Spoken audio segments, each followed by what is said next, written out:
नमस्कार, स्वागत है आपका हमारे चैनल में। मैं रानी गुप्ता आपके साथ और बड़ी खबर सामने आ रही है। आपको बता दें, उपराष्ट्रपति पद के लिए एनडीए की ओर से बंगाल के गवर्नर जगदीप धनखड़ के नाम का ऐलान किया गया है। आपको बता दें कि इसके बाद टीएमसी का रिएक्शन सामने आया है। आपको बता दें, बंगाल में सत्तारूढ़ पार्टी टीएमसी ने कहा है कि जगदीप धनखड़ के नाम के बाद से हमें राहत की सांस मिली है। इसी के साथ ही आपको बता दें, जब से जगदीप धनखड़ बंगाल के गवर्नर थे, तब से लगातार देखा जा रहा था कि टीएमसी को इस बात से दिक्कतें हो रही थी। इसी के साथ ही वो कई मुद्दों पर सरकार के खिलाफ बोलते हुए भी नजर आए थे। इसी बात से ममता बनर्जी और टीएमसी पार्टी में काफी टकराव भी देखने को मिलता था और इसी की वजह से टीएमसी पार्टी ने यह कहा कि जगदीप धनखड़ के उपराष्ट्रपति के नामांकन से हमें राहत मिली है। इसी के साथ ही उन्होंने कहा,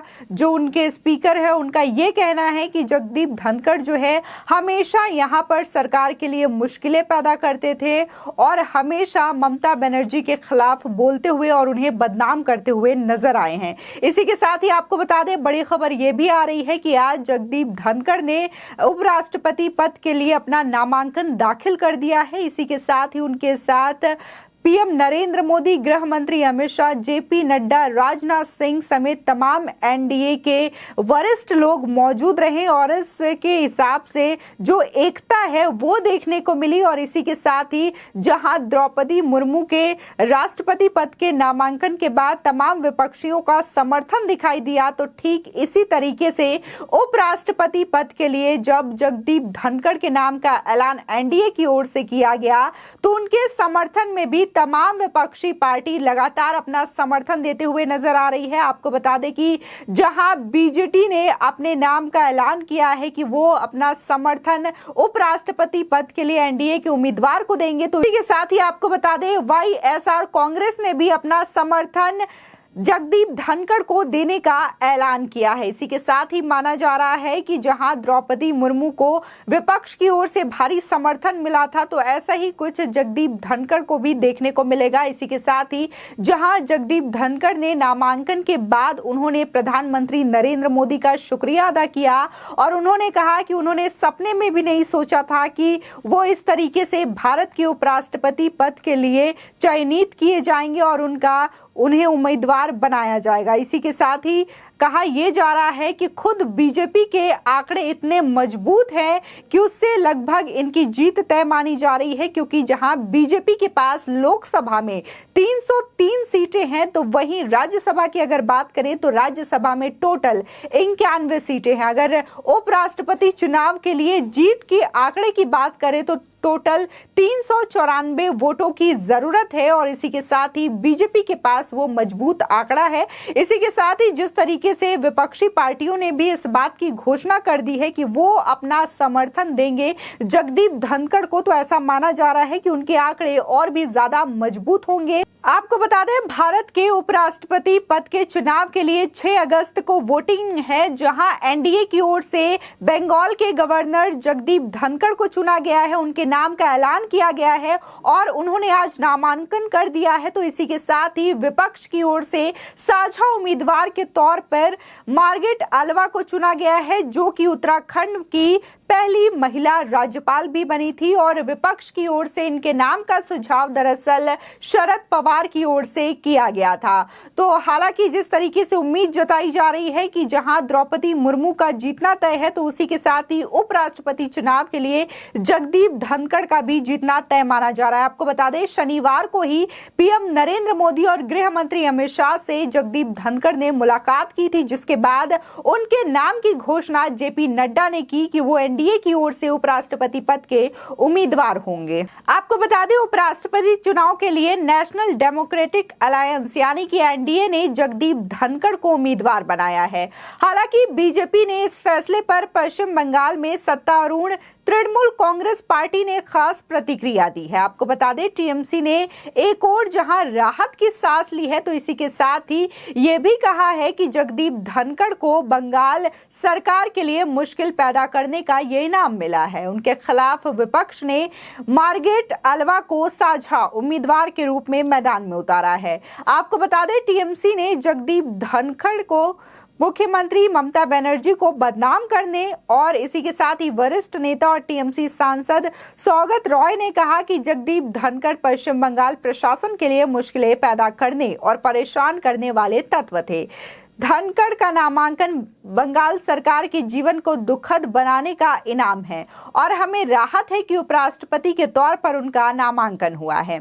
इसी के साथ ही आपको बता दें कि इकोनॉमिकल टाइम्स से बातचीत में टीएमसी प्रवक्ता और वरिष्ठ मंत्री चंद्रिमा भट्टाचार्य ने कहा कि धनखड़ ने बीजेपी के प्रवक्ता के तौर पर काम किया है। बीजेपी प्रवक्ता के तौर पर उनका प्रदर्शन शानदार रहा है और इसलिए उन्हें पुरस्कार मिला है। खास बात यह है कि पश्चिम बंगाल सरकार और राज्यपाल के तौर पर धनखड़ के बीच तनाव की खबरें सामने हमेशा आती रही है। आपको बता दें कि उपराष्ट्रपति पद के लिए एनडीए उम्मीदवार जगदीप धनखड़ ने नामांकन सोमवार को दाखिल कर दिया है।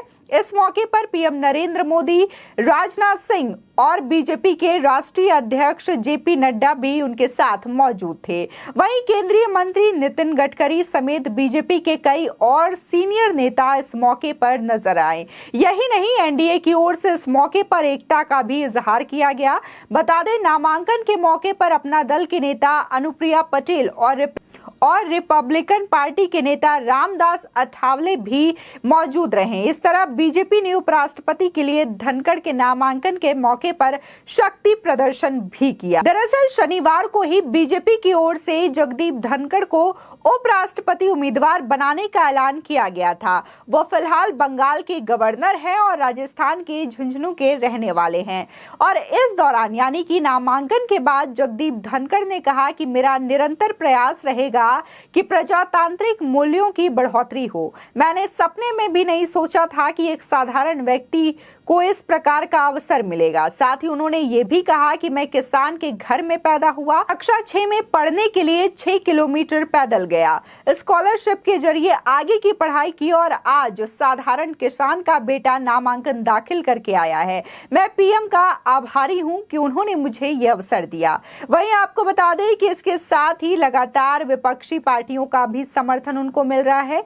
आपको बता दें, बीजेडी ने इस बात का ऐलान किया है कि वो जगदीप धनखड़ को समर्थन देने का फैसला किया है। इसी के साथ ही बीजेडी के वरिष्ठ नेता पिनानी मिश्रा ने कहा कि प्रधानमंत्री नरेंद्र मोदी के ओडिशा के मुख्यमंत्री से बात करने के बाद ये फैसला किया गया है कि पार्टी धनखड़ का समर्थन करेगी। वहीं बीजेडी ने पहले ही एनडीए की ओर से राष्ट्रपति पद की उम्मीदवार द्रौपदी मुर्मू को भी अपना समर्थन दे चुकी है, जो कि ओडिशा की ही रहने वाली है। इसी के साथ ही आपको बता दें, जगन मोहन रेड्डी के नेतृत्व वाली वाईएसआर कांग्रेस पार्टी ने भी उपराष्ट्रपति चुनाव में एनडीए के कैंडिडेट जगदीप धनखड़ के समर्थन का ऐलान कर दिया है। राज्यसभा में वाईएसआरसीपी के फ्लोर लीडर विजय साई रेड्डी ने कहा कि पार्टी अध्यक्ष और आंध्र प्रदेश के मुख्यमंत्री जगन मोहन रेड्डी ने धनखड़ का समर्थन करने का फैसला लिया है। साथ ही रेड्डी ने यह भी कहा कि जगन मोहन गारू ने एनडीए के राष्ट्रपति पद के उम्मीदवार जगदीप धनखड़ का समर्थन करने का फैसला किया है, क्योंकि वो एक किसान के बेटे हैं और एक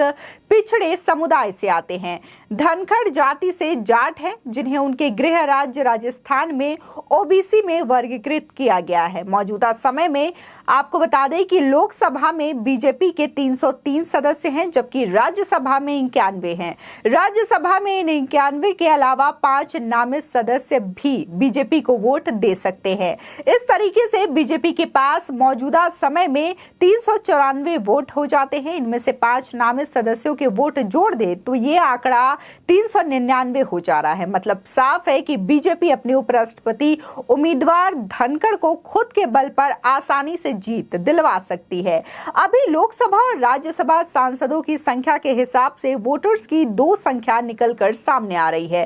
पहली ये कि परिस्थिति में कुल 783 वोट पड़ सकते हैं। ऐसे में जीत के लिए उम्मीदवार को प्रथम वरीयता के 393 वोट चाहिए होंगे। वहीं दूसरी परिस्थिति की अगर बात करें तो 780 वोट पड़ते हैं तो उम्मीदवार को जीत के लिए प्रथम वरीयता के 391 वोट चाहिए होंगे। यानी कि जिस तरीके से देखा जा रहा है, जहां राष्ट्रपति उम्मीदवार के तौर पर विपक्षी के अकाली दल और इसी के साथ ही बीजेटी और जहां ओम प्रकाश राजभर की पार्टी और इसी के साथ ही झारखंड के जेएमएम ने सपोर्ट किया, तो माना जा रहा है कि अगर ये भी आंकड़ा मिला दे तो ये जो आंकड़ा बीजेपी के पास है उससे भी ज्यादा हो जाएगा। और जिस तरीके से देखा जा रहा है कि सीधे तौर पर जो जीत होगी उपराष्ट्रपति चुनाव के लिए वो बंगाल के गवर्नर जगदीप धनखड़ की मानी जा रही है। आपकी इस खबर पर क्या राय है, हमारे कमेंट सेक्शन में जरूर बताएं। आगे की और भी अपडेट के लिए चैनल को सब्सक्राइब करना ना भूलें।